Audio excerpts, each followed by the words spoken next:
Hey everyone, welcome back to A Coder's Journey. I'm so glad you're here for episode number 3 of this series. If you've been following along, we've already gotten our hands dirty with basic setup and routing. If you happen to miss the previous video where we configured Ocelot for the first time, you definitely want to go back and watch that first. It's the foundation for everything we're doing today. And as always, if you want to follow along with the code, the link to the complete solution file is waiting for you in the description. Today we're moving beyond simple routing. We're going to look at how an API gateway can act as a composer for your microservices through two techniques called aggregation and transformation. Let me write them down here, aggregation and transformation. And I would like to take a minute to talk about these. So what are we talking about here? In a microservices setup, your data is often split across different databases and services. If a client needs a full view of an order, they might have to call the order service for the price, the customer service for the name, and the book service for the titles. So that's a lot of back and forth, which can really slow down a mobile application. Aggregation is when the gateway takes one request from the client, talks to all of those services for you, and stitches the data together into a single response. And transformations are the other side of that coin. So this is where the gateway modifies the request or the response on the fly, maybe renaming a field to match what the frontend expects or hiding sensitive information before it leaves the building. To do this in ASP.NET Core, we can use delegating handlers, or as we'll do today, a custom controller using HP Client Factory to call our services asynchronously. So as you can see here, I have created a new branch for episode number 3, and I am going to implement aggregation and transformation in this branch. Before we can combine data, we need a contract. So a DTO, data transfer object, that defines what this unified response looks like. What I am going to do in my API gateway project is I'm going to create a folder. I'm going to call it models. And inside of this, I'm going to add a class. And I'm going to create a DTO, DTO for holding order details.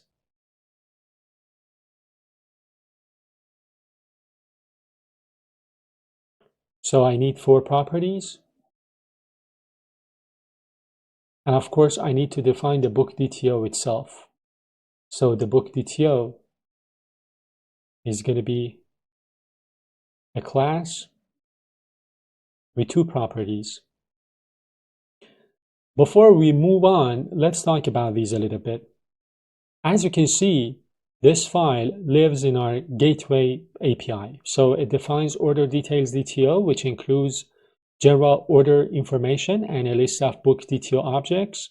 This is crucial because it allows you to map the raw IDs coming from the order service to the descriptive titles that we'll get from the book service.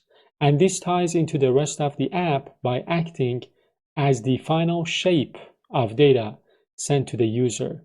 Let me quickly move this to its separate file. So I'm gonna move type to order details DTO, and for this one, I'm gonna rename the file.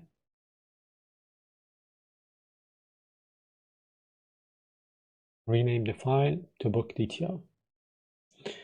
So now the heavy lifting.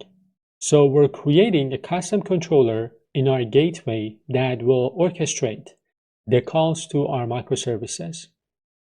In our, API gateway project, I'm going to create an MVC empty controller, and I'm going to call this orders controller. And of course, this is going to be inheriting from controller base, and I'm going to add the routes, the attributes, so API controller, as well as the route, which for now I'm gonna assign orders to this. So let's implement this controller and talk about what we are going to do. So it is going to be called orders controller,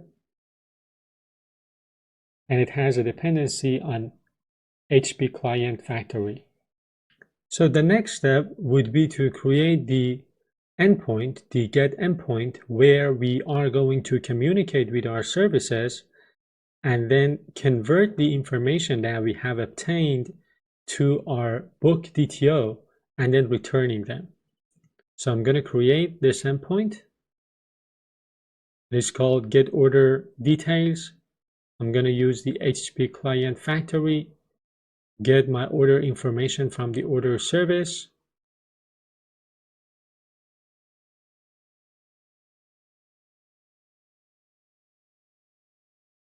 I'm going to read the content, and of course I'm going to serialize to order details DTO.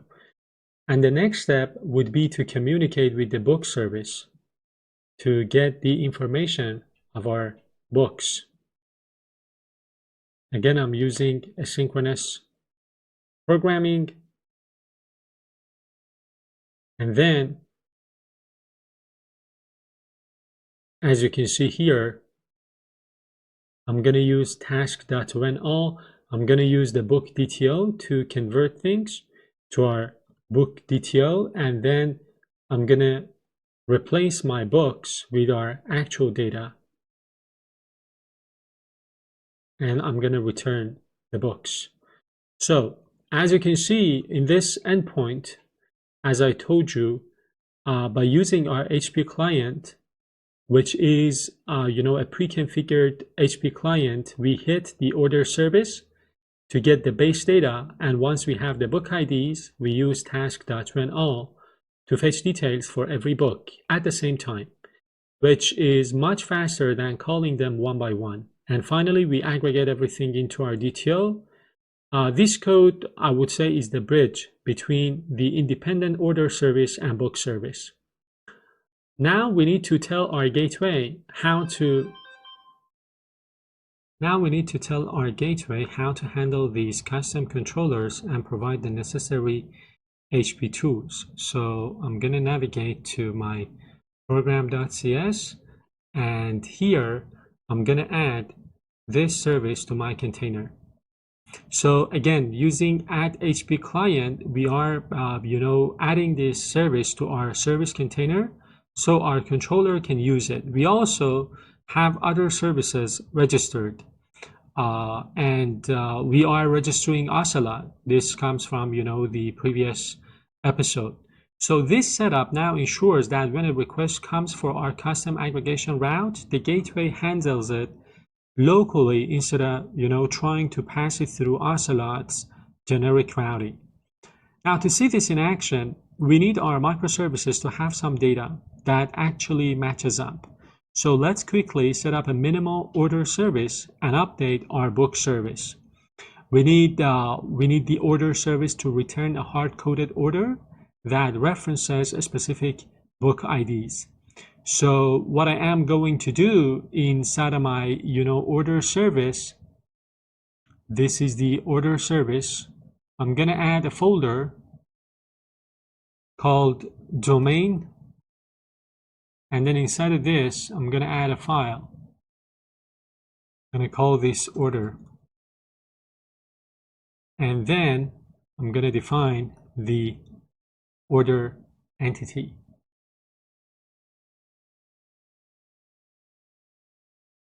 So some properties, order ID, customer ID, books, and then total price. And of course, I'm going to define the order book as well. Again, this is like a temporary thing. We'll probably refine these as we move on throughout the course, but I just want to get things going and be able to test things out. So the next step would be to add my controller. I already have a controller. Let me reuse that. Let me delete this one, go to my controller, and I'm going to define my orders controller. Let me do something else. Let me rename this one. I'm going to call it orders controller. I'm going to remove these, and then I'm going to define the orders controller. So again, as I told you, we're going to have some hard-coded values so that the order and the book, they all match up. So let me define the book 1 ID, which is a hard-coded GUID ID, and another ID for book 2. And then I'm going to define a static read-only list.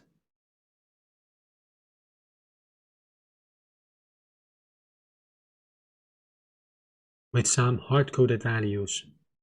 I decided not to implement a full-blown data access layer for simplicity. I just need to change this to order. And of course, this is going to be a new order.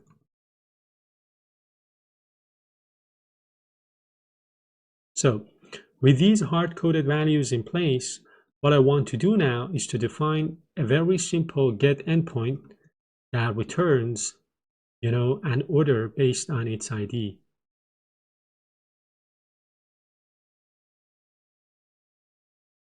A very, simple, minimal endpoint for returning an order based on its ID.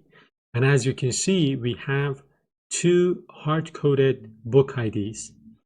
We'll have to do the same thing for the book service and customer service, ensuring that they use the same GUIDs so the gateway can actually find, these books and the customers so that we can test things out. So I've made some changes off screen. I would like to talk about them before I can move on. As these were, simple changes, I decided to do them off screen. So basically, I have done the same thing on my, in my customer service implementation. So if you take a look in our customer service, this is the, controller that I have. So basically, there is this hard-coded, list of customers with a hard-coded GUID ID, and there is this endpoint that returns a specific customer based on its ID, and this is the definition of customer, entity inside of this service. So this is the changes. These are the changes to the customer service. Let me remove this file as well. We already talked about order service, so we have two domain entities and our orders controller, and I made some changes to the book service as well. So here, for the hard-coded in-memory list of data, I have added hard-coded GUIDs so that, as I told you, these all match up. So now that we have added these, the next step would be to add requests to our HTTP file to test things out. The simplest approach would be to add, some requests to our HTTP file, and then we will be able to test things out, the aggregated result, And we're gonna use that script that we used in the previous episode to run the microservices so that we can test things out. I just made one single adjustment. I'm gonna show you what I did before I, invoke the endpoint. So inside of the controllers, based on the configuration that we, applied for Ocelot, we need to add the prefix API to the route. So basically, if we revisit the Ocelot config file, the downstream path template has the API prefix, but the upstream path template doesn't have that API. So that means that our services like book service needs to have that API prefix, also the customer's controller inside of our customer service, and the order service, right? But the API gateway itself, because it's our upstream, service, doesn't need that, prefix. So with that in place and with these services running, I can now go to my HTTP file and invoke this endpoint. I'm going to send a request, and as you can see, this is the aggregated, result containing the order ID, the customer ID, and the details of the books in that order. And that's a wrap on episode number 3. Today we've seen how to handle asynchronous calls to multiple services concurrently with task.whenAll. We talked about aggregation and transformation. We have now built a unified response for our clients, and we can handle failures gracefully, so one service being down doesn't break everything.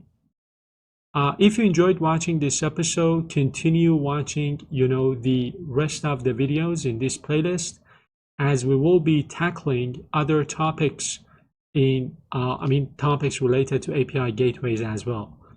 One more time, thanks for watching. Again, if this helped you out, please subscribe to the channel and give this video a like.